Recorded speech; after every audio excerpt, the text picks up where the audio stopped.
Today we're going to talk about 5 mistakes beginner actors tend to make.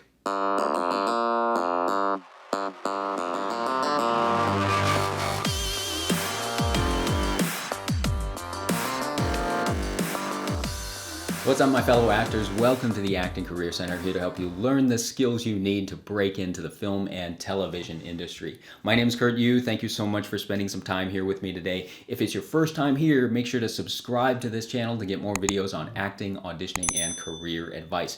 And if you haven't already downloaded my free 10-step audition preparation guide yet, you can get it from that link right up there. I call it my audition cheat sheet, and it's my own audition preparation process that I have used to help me book over 50 movies and television shows. So if you want to improve your auditions, you can download that for free by going to that link right up top. Okay, today we are talking about the 5 mistakes that beginner actors tend to make. Look, beginner actors are just like beginners in any other profession. Beginners tend to make mistakes, but that's okay, right? Because that's how we learn. And as long as we're learning from our mistakes, that means we're moving forward. So today I want to talk about 5 of these very common mistakes that beginner actors make. 3 of them are audition mistakes and 2 of them are career mistakes. So let's get right to it. This first mistake has to do with self-taped auditions. Beginner actors tend to make the mistake of recording their self-taped auditions vertically in portrait mode, when in fact, a self-tape should always be recorded horizontally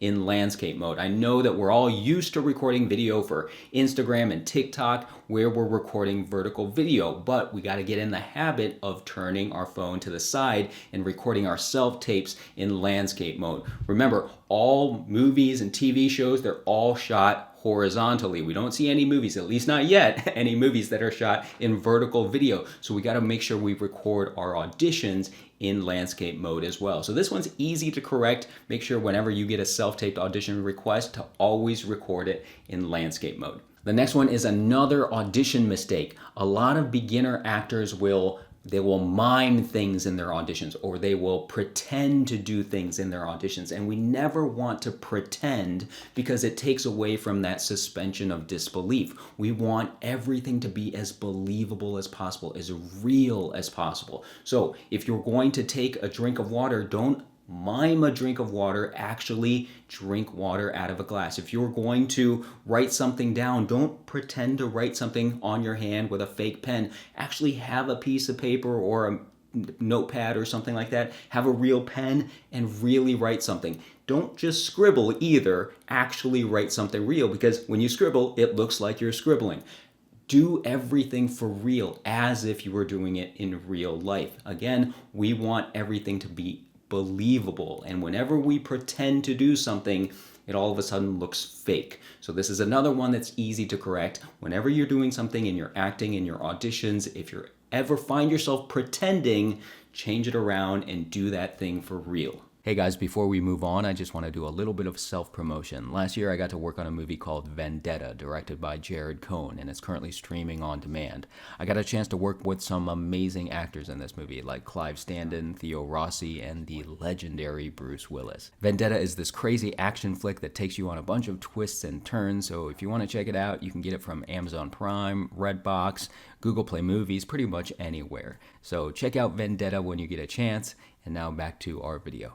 This third mistake is also an audition mistake that a casting director recently said is a dead giveaway that an actor is a complete beginner. And that mistake is not adding life to the beginning and to the end of our auditions. And what I mean by that is not adding a moment before and a moment after. These are very common terms that are used in acting class. And if you've never taken acting class before, maybe you've never heard of them. But the point of the moment before and the moment after is bringing life to the audition, because your audition, or not even an audition, any scene where you're saying lines, a lot of beginner actors will think that the scene begins with the first line and it ends with the last line. But a scene is not just lines. Lines are part of the scene, but a scene is life. It's actual life going on between human beings. So we have to add the life to the beginning and to the end of the scenes. So the thing you should think about is, when you say your last line, what do you do afterwards? What does your character do afterwards? because there's always a continuation of life, right? For example, if your last line was, thanks for coming in, and then the other character leaves, what does your character do after that happens? Do you continue to do your work? Do you put on a jacket to leave? Whatever it is, that is the moment after your last line. The reason why this is so important is because when you go on set, you can't just stop acting after you say your last line, because you have to wait for the director to say cut. And that cut may not happen until 5 or 10 seconds later after you say your last line. So you can't be the actor that says their last line and then says, I'm done talking now, what do I do, right? You have to continue to act. You have to continue living in that world. So this mistake is another one that you could correct by making sure we add believable behavior in the beginning of the scene and at the end of the scene, after and before our lines. Okay, the fourth mistake that beginner actors tend to make is a career mistake, and that is trying to advance their careers way too quickly. I get a lot of messages from actors who have literally never done anything before, never done any acting before in their lives, and they're asking me, hey, how do I get an audition for Netflix? Or how do I get an audition for Marvel? Like immediately, even though they have no experience. I want you to think about it this way. Imagine that we go to a concert hall and we're going to watch a professional violinist perform on stage. And this professional violinist is awesome, and they inspired everybody in the audience, and it's 1,000 people in the concert hall watching this professional violinist play. And maybe after the performance, I decide, wow, I am so inspired by that professional violinist. I want to do that. I want to play violin. And even though I've never played violin in my life, would it make sense for me to go to the director of the concert hall and say, hey, can I get an audition to play on your stage this week or tomorrow? It would make no sense, right, if I've never played violin before.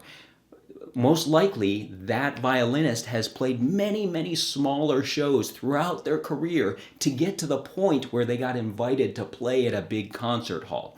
Now, acting is no different. Netflix and HBO and Disney and all these major platforms, they're at the top of the food chain. So in order to get those very, very desirable auditions and roles in these very desirable shows, we have to work our way up there. And it takes time to get there. Remember, you probably heard the term, it's a marathon, not a sprint, and this very much applies to the acting career. A lot of actors try to go way too fast, and then they get burnt out, and then they say, oh man, this is probably not the career for me because I'm not getting anywhere. Well, they've only been doing it for like a few months. Similar to the violinist, we need to work on these smaller projects, maybe a student film, maybe little independent films, to build our resume and to get on set experience, and eventually we'll get the credibility to get submitted and audition for the bigger and bigger projects. I want to show you this picture that shows you the importance of small steps. I love this picture because I think it's a great visual depiction of why it's so hard when you try to do too much too quickly, when in fact, if you take small baby steps, it's much more likely that you will reach your goals. Okay, this last and fifth mistake that beginner actors tend to make is another business mistake, and that is thinking that getting an agent is the answer to everything. A lot of beginner actors think, oh, all I have to do is get an agent and they're going to solve all my acting problems. They're going to get me a bunch of roles and I will have an acting career. When in fact, getting an agent does not give you an acting career. An agent can't get you roles. They can get you auditions for certain projects that you would not be able to get for yourself. But beyond that, an agent can't really do much more for you. So a lot of actors think that the golden answer is to get an agent. But again, like we said in the previous example, we have to get to the point where we can get an agent and that they can start getting us the auditions for us to move forward.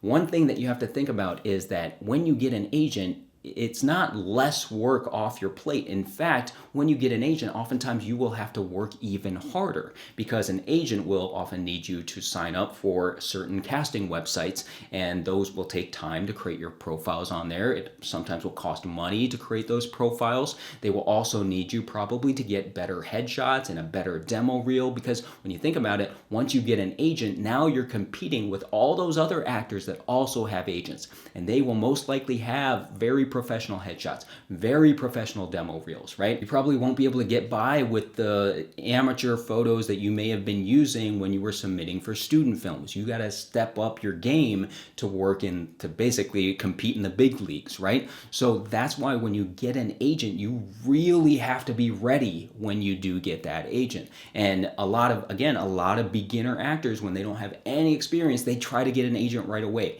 That's trying to go too fast, like we said in the previous example. We have to work. We have to do a lot of the things ourselves, getting experience ourselves. I made a video on 10 ways that actors can get experience. I'll put a link down in the description below for that video. That video shows you those 10 ways. Most of them are things that you could do without an agent, and those are things you have to do to get to the point where you have the credibility to then get an agent and start auditioning for those bigger projects that an agent is able to get for you. Okay, those were 5 mistakes that beginner actors tend to make. I hope this video was helpful. If you liked it, please give it a thumbs up. If you have any questions, leave them down in the comments below. And until next time, keep practicing, keep learning, and I hope to see you on set one day.